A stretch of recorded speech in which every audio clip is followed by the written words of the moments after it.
5 আগস্টের পর বাংলাদেশে এই প্রথম শেখ মুজিবের ভাস্কর্য ভেঙে নির্মাণ করা হচ্ছে ইসলামের পবিত্র ধর্মগ্রন্থ কুরআন এবং আল্লাহর 99 নামের নান্দনিক এক ভাস্কর্য। শরীয়তপুর জেলার ভেদেরগঞ্জ উপজেলা চত্বরে নির্মিত হচ্ছে এ ভাস্কর্যটি। 5 আগস্টের পরে এই প্রথম আমাদের কোরআনের ভাস্কর্য এবং আমাদের উপজেলার ভিতরে এই প্রথম দেখলাম। 8 ফুট প্রস্থ আর 16 ফুট উচ্চতায় নির্মিত পবিত্র কোরআনের নান্দনিক শিল্পকর্ম মুগ্ধ করছে সবাইকে।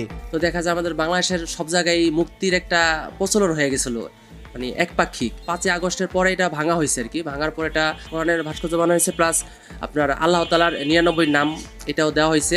নিজস্ব পৃষ্ঠপোষকতায় নির্মাণ করা হচ্ছে ভাস্কর্যটি। নান্দনিক এই অনন্য শিল্পকর্মটির তত্ত্বাবধানে রয়েছেন উপজেলা ইসলামী ছাত্র শিবিরের মাহমুদুল হাসান ও সাইফুল ইসলাম মারুফ সহ ভেদেরগঞ্জ উপজেলার আরও অনেকে। নিয়মিত এখানে নামাজ পড়ি, আমাদের উপজেলা মসজিদে এখানে। তো নামাজ পড়ার পর আমরা সকলে একটা বিরক্তিকর একটা অবস্থা যে নামাজ পড়ে বেরে কিছু মূর্তির সামনে, এটা আসলে আর কি মুসলমানদের জন্য কাম্য না। কারণ আল্লাহর ইবাদত করে বেরোয় কি কিছু মূর্তি দেখতেছি, এটা সবারই আর কি দৃষ্টিগোচর একটা বিষয়। তো এই চিন্তা করার পরে আমি ব্যক্তিগতভাবেই সর্বপ্রথম আমরা 3-4 জন ছিলাম, আমাদের শিবিরের বাইরেও ছিল, তারপরে আরও ছাত্রজনতা ছিল, তাদের সাথে আলাপ করলাম ভাই এখানে কি করা যায়। ভাস্কর্যটি তৈরির জন্য চাঁপাইনবাবগঞ্জ থেকে রাজমিস্ত্রি আনা হয় এবং ডিজাইন অনুযায়ী কোরআনের ভাস্কর্য তৈরির রূপ দেয়া হয়। এর নির্মাণ সামগ্রী হিসেবে ব্যবহৃত হচ্ছে রড, সিমেন্ট, বালু এবং টাইলস। ভাস্কর্যটি নির্মাণে ব্যয় ধরা হয়েছে 1.5 লাখ টাকা। এই ডিজাইনার মিস্ত্রি যে শরীয়তপুরের আশেপাশে কোথাও নেই, তো আমরা অনেক যোগাযোগ করে একজনের মাধ্যমে এই চাঁপাইনবাবগঞ্জ থেকে আর কি মিস্ত্রি আনি। 1.5 লাখ টাকার মতো আর কি টোটালি খরচ যেতে পারে। তো এই পর্যন্ত এতখানি হইতে আমাদের 75,000 টাকা প্লাস খরচ হয়ে গেছে। এখন অনেক কাজ বাকি আছে, আপনারা দেখতে পাইতেছেন। ইসলামের প্রধান ধর্মগ্রন্থ পবিত্র কোরআনের ভাস্কর্যটি ব্যস্ততম উপজেলা মসজিদ চত্বর মোড়ে তৈরি করা হয়েছে, কিন্তু এখনো উদ্বোধন করা হয়নি ভাস্কর্যটি। উদ্বোধনের আগেই কোরআন প্রেমীরা ছুটে আসছেন দূর দূরান্ত থেকে শুধু একবারেই অসাধারণ ভাস্কর্যটি দেখতে। তো এখানে আপনার এই যে টাইসের আকারে আল্লাহ 99 নাম লেখা হয়েছে।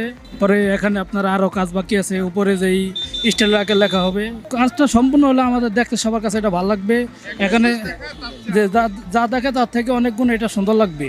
এই যে একটা ভাস্কর্য হয়েছে, আলহামদুলিল্লাহ, এটা কোরআনের একটা ভাস্কর্য, এটা ইসলামিক একটা ভাস্কর্য। এটা আমাদের এই উপজেলা চত্বরে হওয়াতে আমরা সবাই আনন্দিত। মুসলিম দেশ কান্ট্রি হিসেবে আল্লাহ পাকের ইচ্ছা এটা অনেক সুন্দর হয়েছে। এই শরীয়তপুরের প্রথম এই ইসলামিক বা আরবি সুন্দর ভাস্কর্য তৈরি হয়েছে।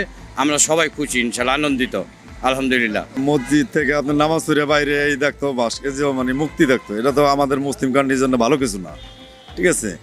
এখন যেটা করছে এটা খুব সুন্দর জিনিস করছে। শরীয়তপুর জেলাকে দেখে সারা বাংলাদেশে যদি এরকম আল্লাহ তাআলার কোরআনের হয়, সেইখান থেকে ইসলাম অনেক শক্তিশালী হবে। জানা গেছে আগামী জানুয়ারি মাসের প্রথম দিকে পরিপূর্ণরূপে কোরআনের ভাস্কর্য তৈরি সম্পন্ন করা হবে।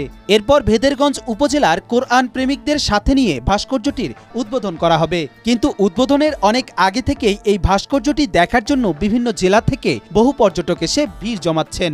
আশেপাশের এলাকার পাশাপাশি বহু দূর দূরান্তের জেলা থেকে কোরআনকে ভালোবাসেন এমন অনেকেই ছুটে চলে আসছেন ভাস্কর্যটি এক নজর দেখার জন্য।